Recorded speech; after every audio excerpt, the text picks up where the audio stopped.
Welcome to the BMS podcast, where faith meets life. Religion, spirituality, society, and culture. Real talk, deeper meaning. Let's dive in.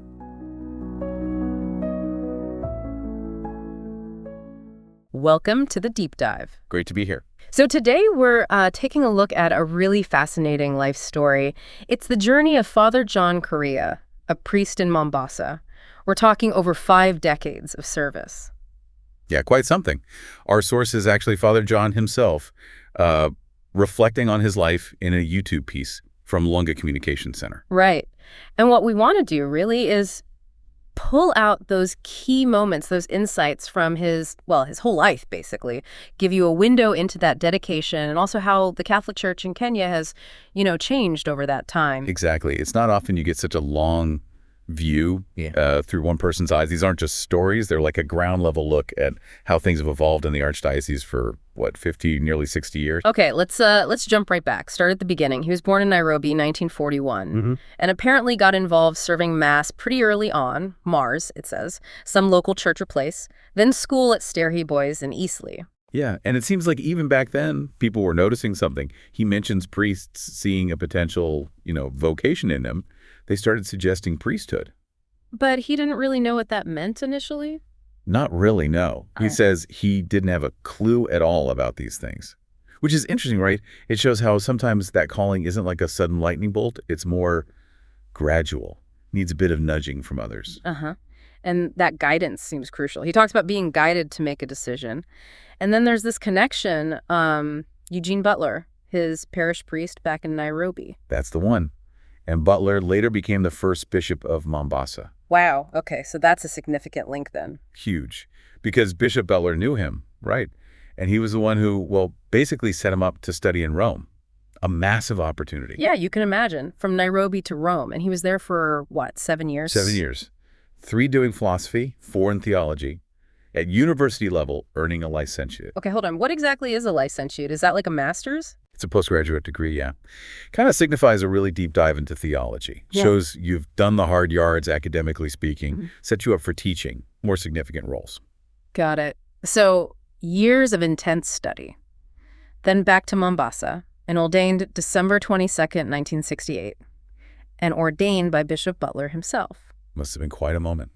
Coming full circle with his mentor there. So, ordained in 68, what were his first steps? Where did they send him? First off, a short stint in Giriama. Apparently the main goal was just to get his Kiswahili really fluent. Oh, practical. Makes sense. Connecting with people. Totally. Ministry 101, right. Then another fairly short posting, Ganjinika.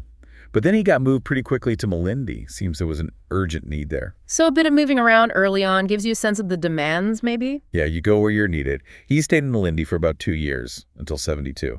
And then came a much longer assignment. He mentions a boy, 13 years in that parish. We don't know the exact place name, but 13 years. That's significant. 13 years is a long time in one place. You'd really put down roots, wouldn't you? These families grow up, get involved in long-term things. You'd become part of the furniture almost. In a good way. Yeah. You'd really understand that specific community. And this was under his second bishop, Nicodemus Kirima.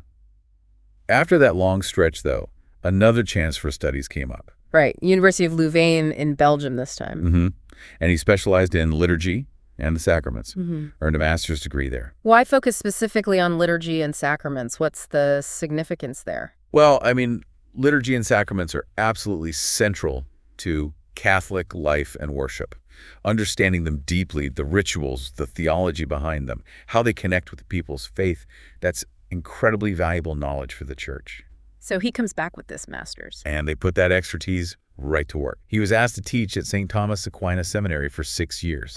Training the next generation of priests. That's a big responsibility.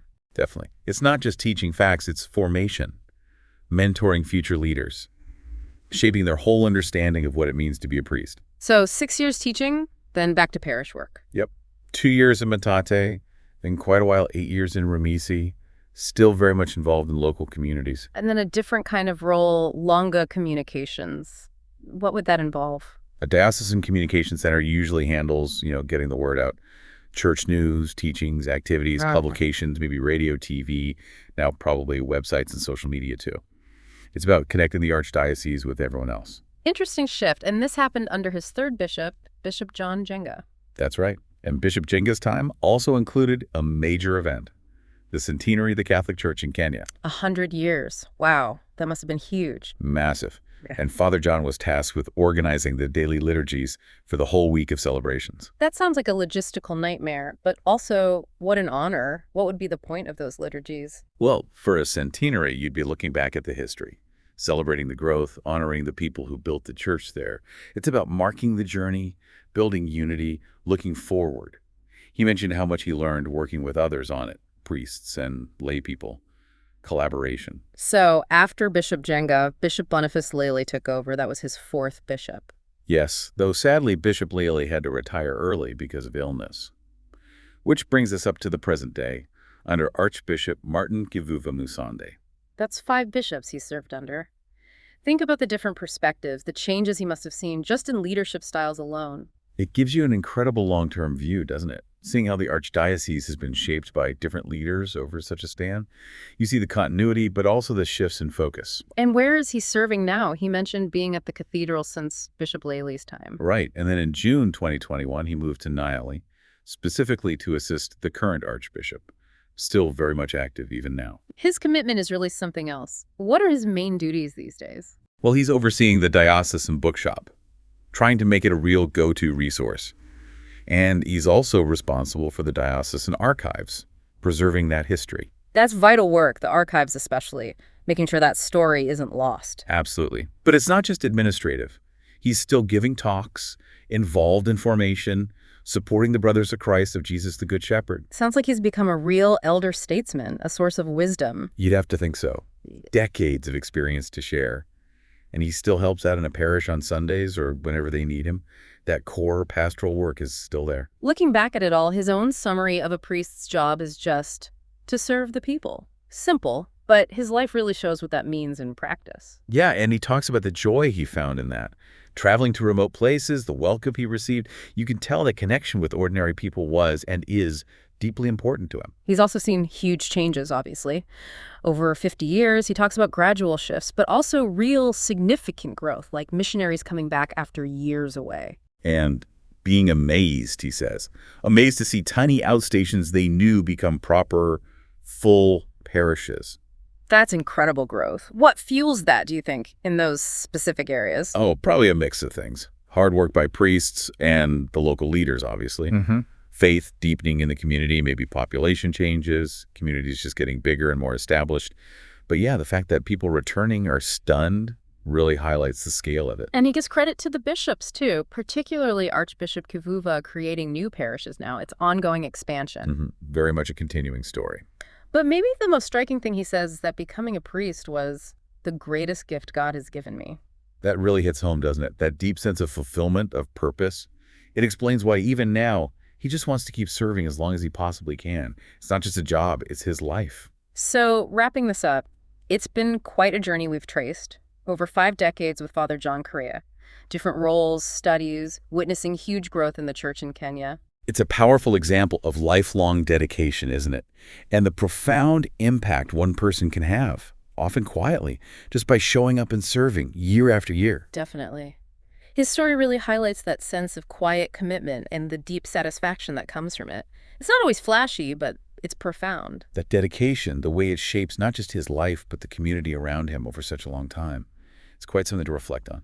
Which brings us to a final thought for you listening. Think about that idea of long-term dedication. In any walk of life, really, what changes could you witness or even help bring about over decades? What might your own path of contribution look like, and what kind of lasting mark could it leave? Something to ponder. Thanks for joining us on this deep dive.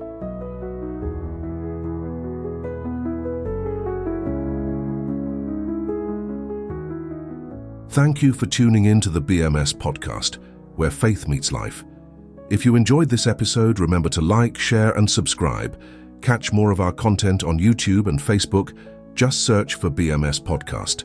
Stay curious, stay grounded, and see you in the next one.